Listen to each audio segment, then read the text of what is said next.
একজন drug addicted. উনি একজন রেপিস্ট।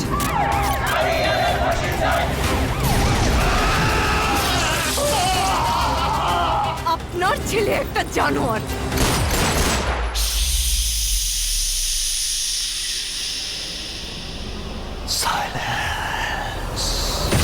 ওর এখনই এই অবস্থা, ওর ফিউচার কি? আমি আমার ফিউচার নিয়ে ভাবি না, অতীত নিয়েও ভাবি না। আমি শুধু একটা জিনিসই ভাবি, নিতু শুধুই আমার। নিতুরে না পাইলে আমি পুরা দুনিয়া বরবাদ করে দিতে পারি।